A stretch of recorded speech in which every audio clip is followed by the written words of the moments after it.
Water. It's more than just a liquid. It's a life. From the rivers that flow through mountains to the rain that nourishes the soil. Water is the heartbeat of our planet.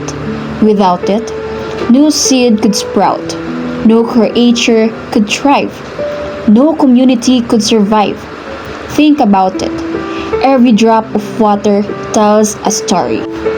A story of creation, of connection, and sustenance. Yet, despite its abundance and importance, we often take it for granted, wasting and polluting it without thought.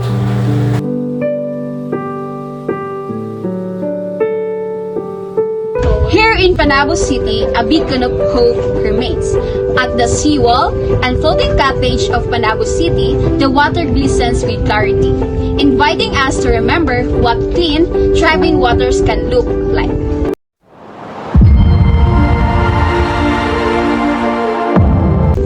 This place has been a source of pride for the community, a gathering spot, a place of beauty and tranquility. It stands as a testament to what we can achieve when we cherish and respect our natural resources.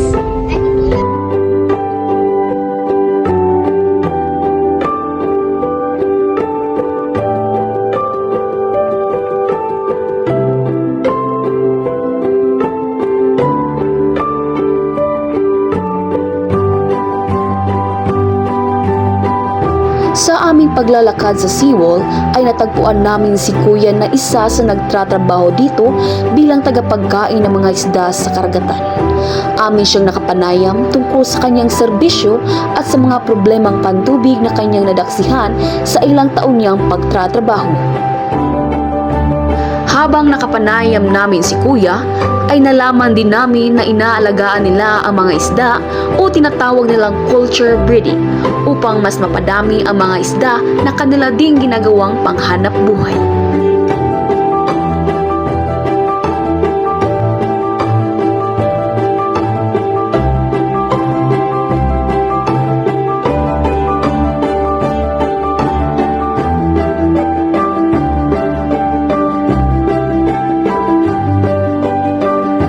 Kaya't aming kinuha ang oportunidad na makausap si Kuya ng lubos-lubusan at harap-harapan.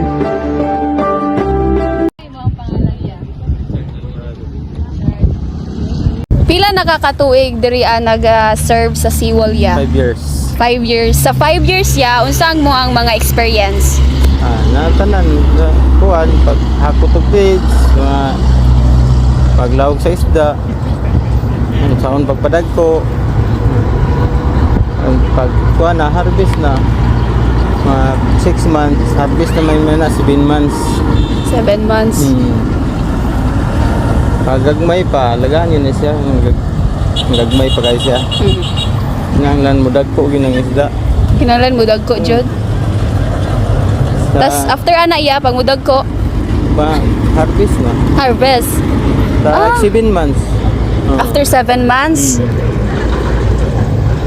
Tapos ya pagka ng mga naay calamities, unsa inyong response ana? Unsa inyong mga magpakaon pa Japon mo? Oo. Taon Japon. Eh, kuan man na siya, dili man pwede mapasmuhan ng bangus. Sige ya, salamat ya.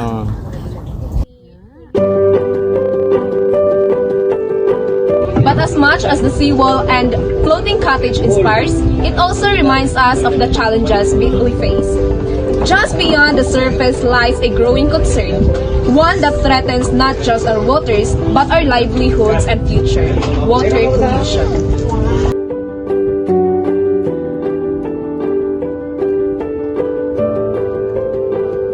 It's easy to ignore what we don't see.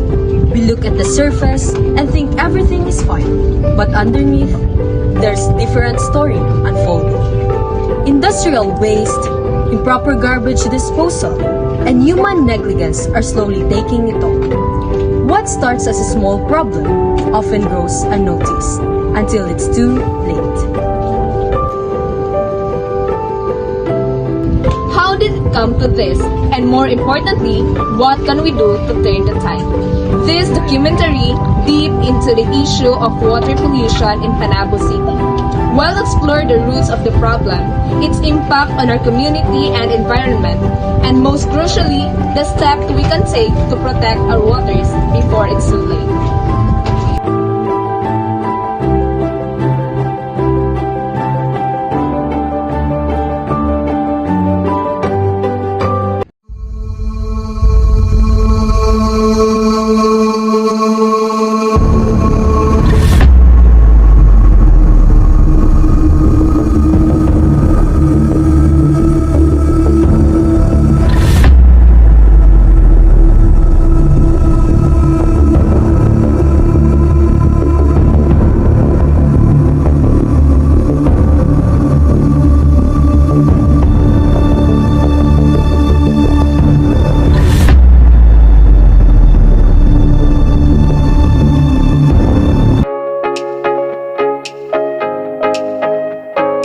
Dito sa seawall ay pumasok kami sa kanilang fish port. Ngunit bago yan ay dumaan muna kami sa kanilang office o BFAR upang magkaroon ng short briefing kung ano ang mga pwede at bawal naming gawin sa loob.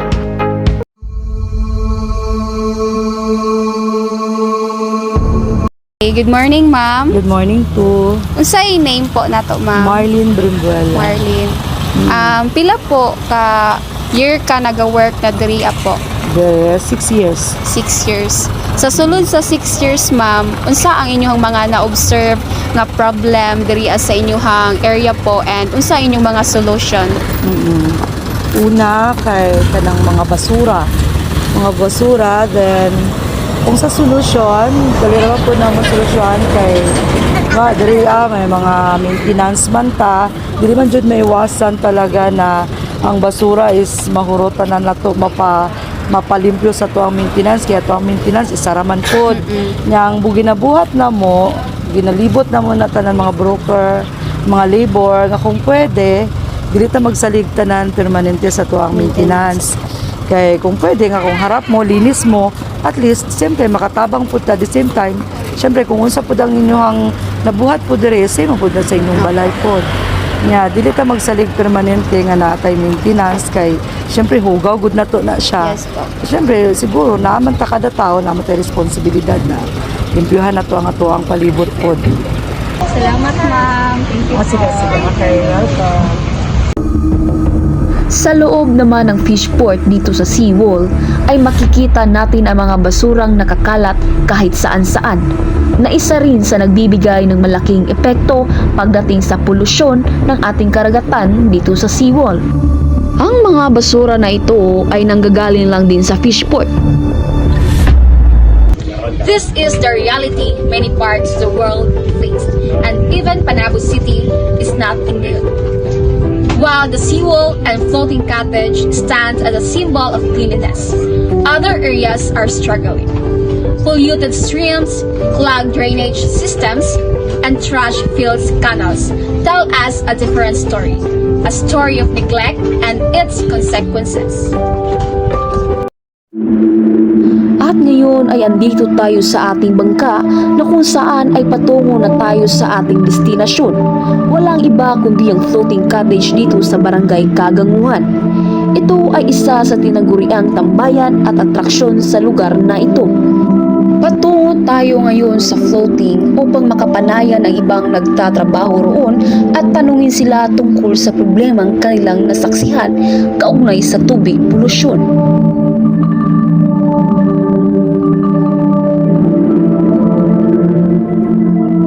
Mayong buntag, tay. Ayong buntag po, Ano sa yung pangalan na to, tay? Rodolfo Punanan. Rodolfo ko na. Nakita na rin. Maayo. Maayo po, tay. Kanang sa mga basura, tay. Oh, sa mga basura diri ginahipos. Ginahipos yun nila, tay.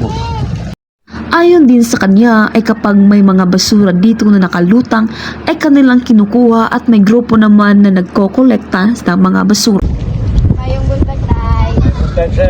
Ano sa yung pangalan, tay? Dorito. Dorito. Atay, pila nakakatuig nagapamaso diri atay? Palagsalag tay.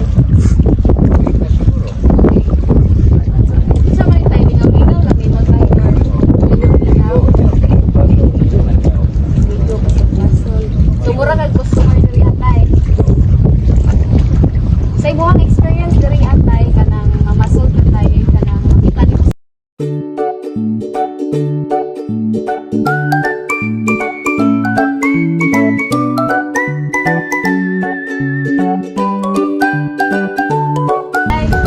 ano tay ba sa mga basura tay sino maano diri atay kita.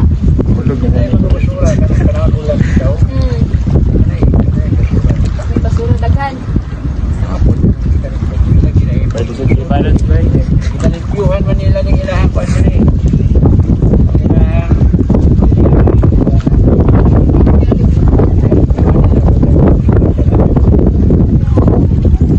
Ikaw po tayo ka ng sa mga customer tayo, isa mga maingon tayo sa mga kanang sa diri atay ba nga nagaano basura. Pinalimpo sila, dapat nila basura. Pinalimpyuhan nila ilahan. Tayo salamat tayo.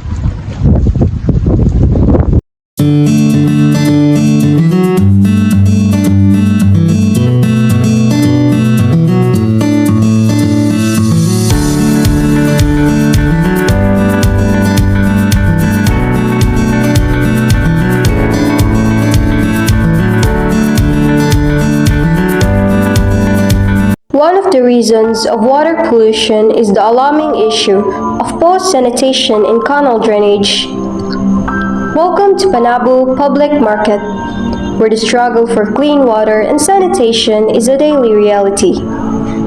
The public market, a lifeline for thousands, where a bustling hub for fresh produce, meats, and essentials relies heavily on this compromised drainage system.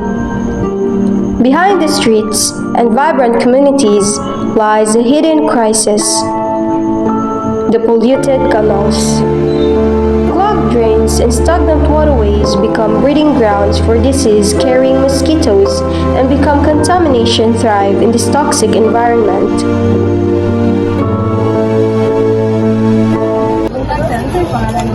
Rowena before. Sila naman makatuig dali na first time. 25 years. Sunod sa 25 years, ako may mga face nila na problema dili, especially sa kanal. Kanal, sa permero, usual mong ginagsan sa permero sa bago pag ang kanang atong facility, bago pag siya sila sa kanal. Bugayan sa katigayan, nakuha, nagbarado na. Pero, kanini siya nga, diri siya nga area is, na-repair na ni siya, kaisa, dagko na ni ang mga kanal ano niya. So, kada na ni-repair, okay siya ang kuhan kanal na dito sa gawas. Kuha na lang is ang kanal diha sa sugar, sa kanal galing ubos dito sa stall. Lagi panahon din ang magbara. Sa mga kanal, ganito. Ayun na, lakaw na. Oh, kay ang uban mga na is barado na siya. Ang isa sa mga barado na is ang cellophane, kanang hindi sa isda, mga hasang-hasang sa isda, kanang dili kay siya proper gani ang management sa disposal sa mga diha sa stores. Pero karon nag-implement naman ang government na kuan i-segregate na ang mga basura. Hindi na ito mga silupin-silupin, tapos ilahin na po itong katong kuan katong ng mga hasang-hasang o hindi-hindis. Wala na siya karon na dili na kayo sa barado. Alam po. Okay. Salamat, That's all. Thank you. Say pangalan na to ya. RB. So diri ka usually ga pamalingke. Oh, dire. Unsa may mabantayan nimo diri sa canal system diri sa Pildite ya? Hugaw tapos ang drainage dire ka overflow ang tubig. Unsa may dapat nila buhaton sa mga vendors ya para maiwasan ang kanang kuan hugaw sa kanal? Dapat nila inluan ang mga kanal tapos dili bisan nasa panlabay ang mga basura. Taya nga salamat. While in some barangays in the city, access to clean drinking water remains a daily struggle. For residents relying on prime water services, the communal water faucets are a lifeline. From use to wash dishes, bathing, and even drinking, residents are fighting for access to clean and reliable water. Stagnant water can be dangerous because it can harbor harmful microorganisms such as bacteria, viruses, parasites, and fungi.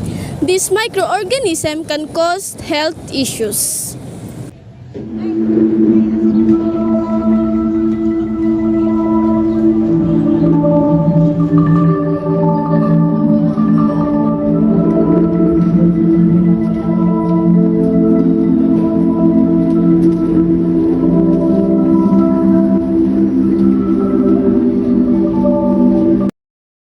this area, many people usually throw garbages. It because of poor landscaping can trap water in low spots or puddles, creating a stagnant water.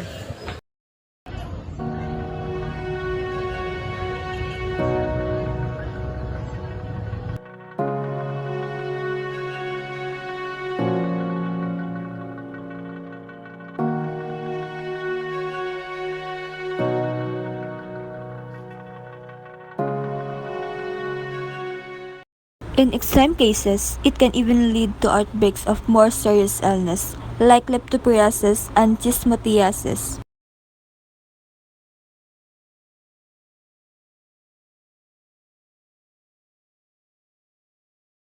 As you can see, this is an example of stagnant water. Stagnant water can be caused by when pipes are clogged, water can't flow freely, and it gets trapped, causing stagnation.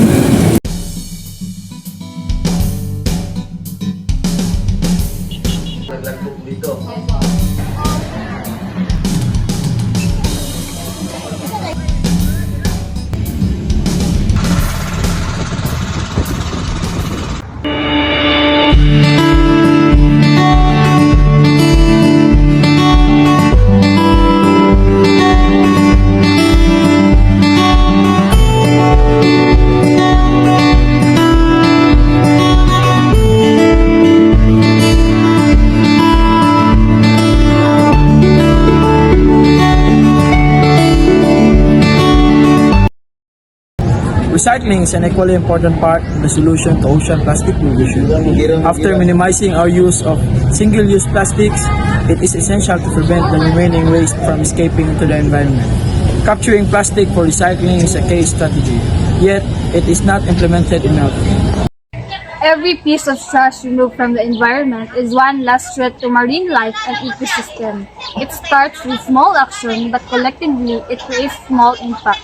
Regular environment awareness campaigns ensures that public spaces remain clean and attractive, ensuring the quality of life of visitors and residents.